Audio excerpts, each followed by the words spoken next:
In the previous episode of Motorcycle Therapy, we faced mechanical issues, solved some, and faced a few more obstacles. हाँ दिल्ली तक तो पहुंचा दूंगा मैं. ठीक है.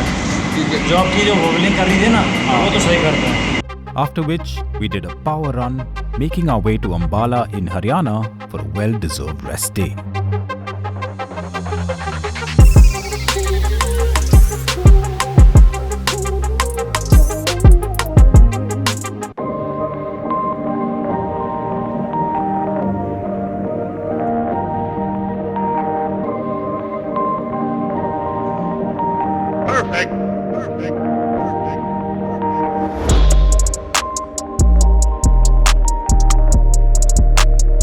Good morning guys from Ambala. Today is a very exciting day. We are at the cusp of beginning our ride up to the mountains, and it's an exciting day. It's only about 300 kilometers from Ambala. We're going to bypass Chandigarh completely and begin our climb up to Dharamkot, where we're going to stay for a couple of days, and from there is where we start our whole Himachal tour. So a lot to look forward to. The real adventure is actually just about to start, and this trip will mark the culmination of about 1,800 kilometers of riding from Pune to Dharamkot in Himachal. So we've clocked a lot of miles, a lot of kilometers just to get here, and we're looking forward to it because this is the part of the trip that we've ridden all the way here for. With all the mechanical issues we faced in the previous days, it was prudent that we stop and once and for all fix all of the major problems on Ian's bike.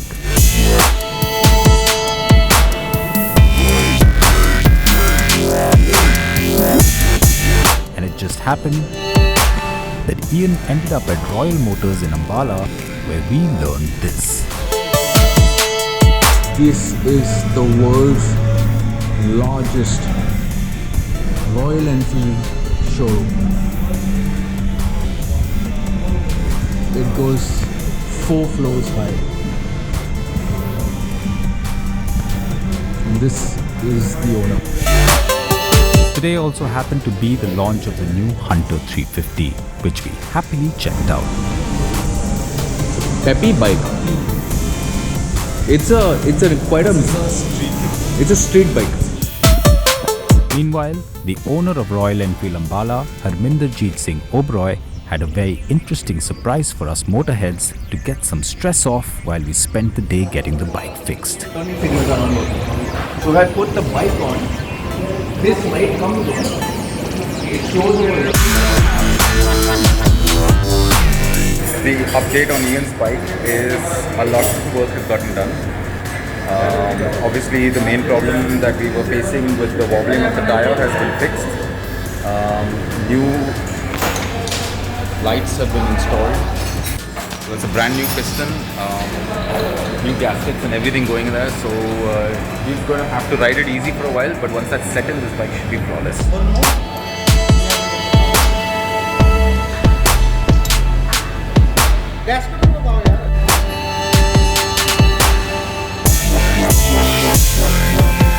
Just to give you an idea of what we were dealing with, here's a look of what a 13-year-old piston looked like.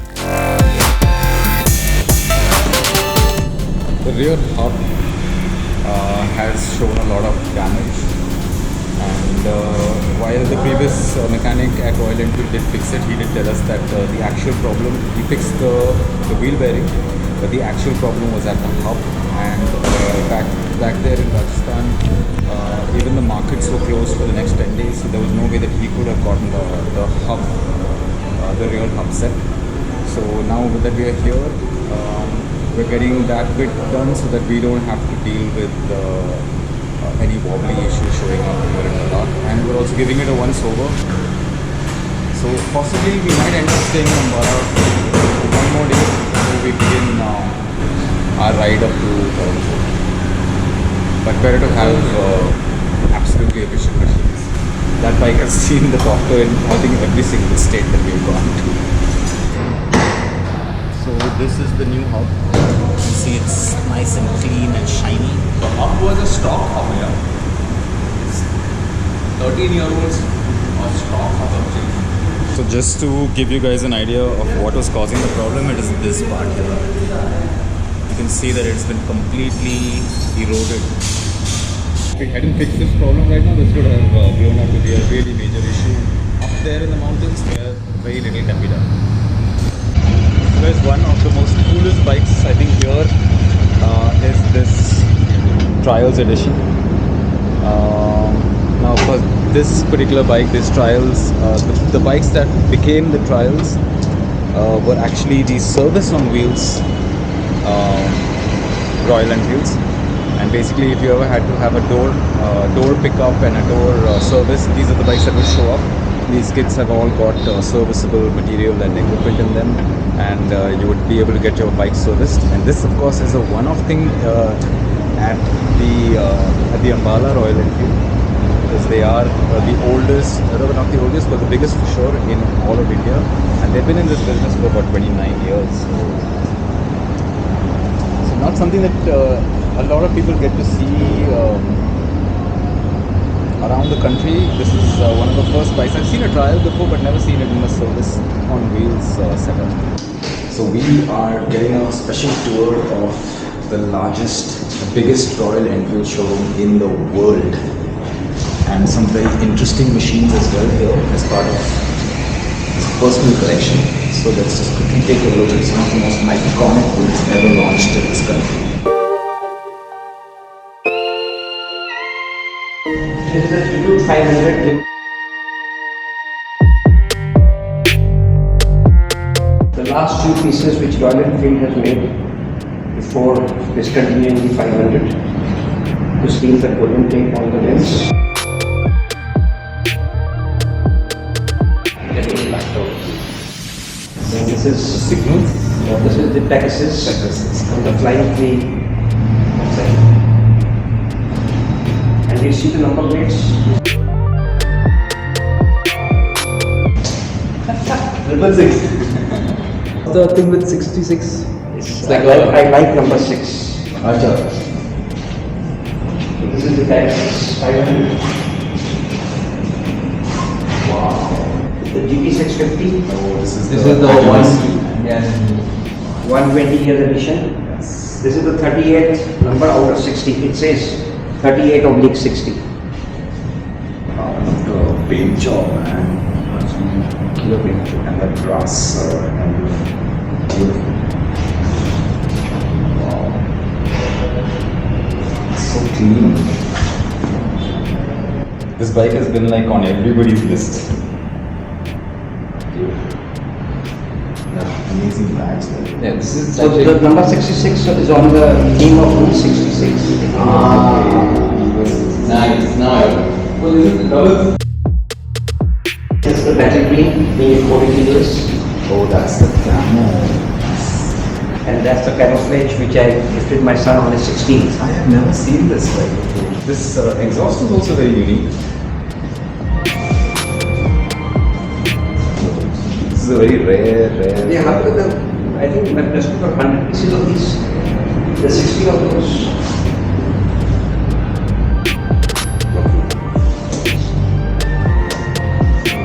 And these are all my personal helmets. They are all limited helmets. They were limited edition helmets. Oh, nice. On 120 years, they had made 12 of them. I This could is only manage to get 4 or 5. This is hand painted. I could only get 4 or 5 out of the 12. Because they were sold online. No? This is a Flying free pen. Yeah, I just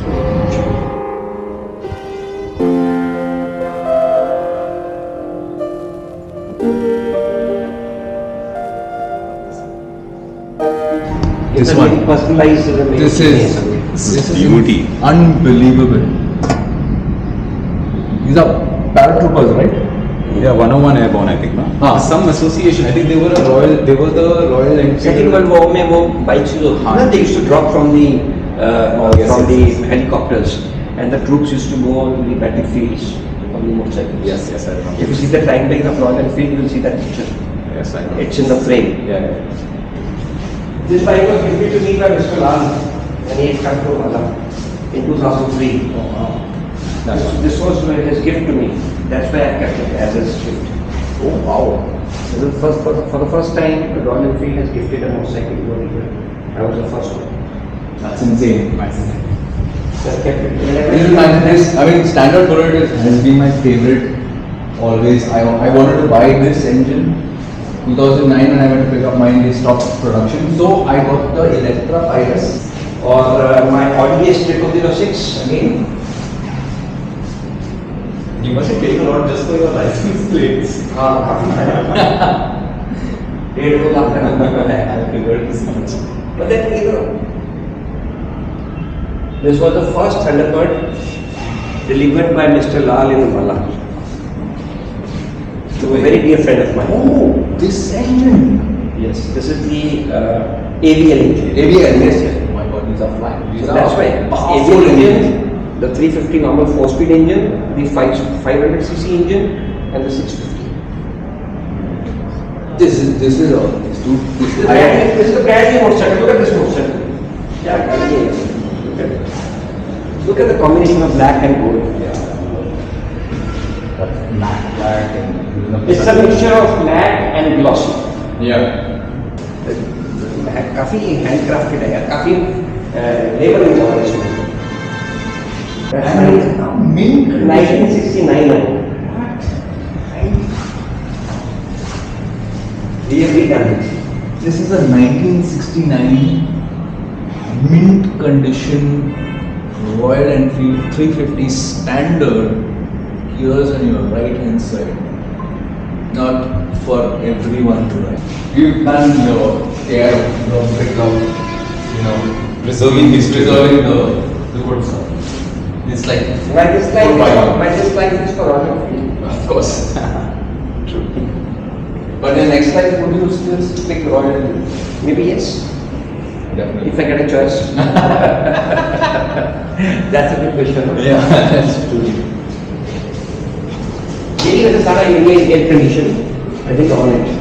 This is the ramp.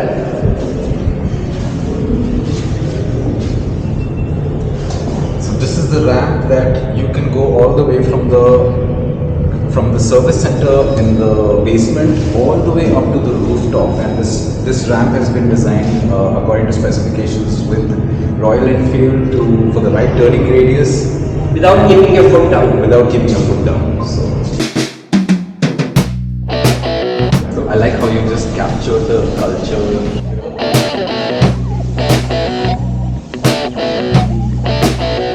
I saw when we went into the Clayton, the Moray Plains was that.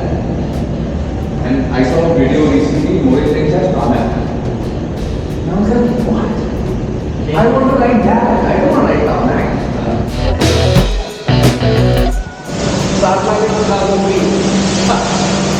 That's young enough.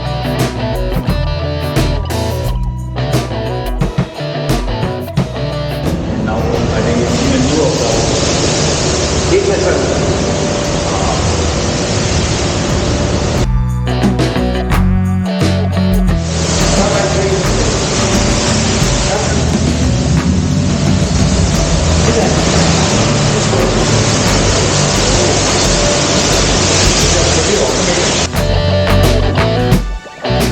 People ask me how much time did you take to make this store? I say 20 days.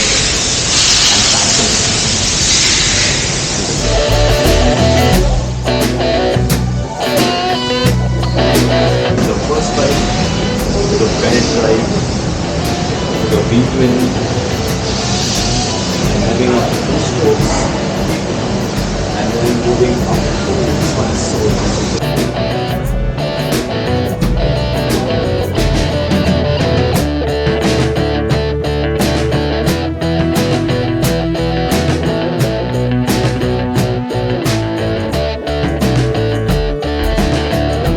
It has a very interceptor look with this screen on. Quite light also.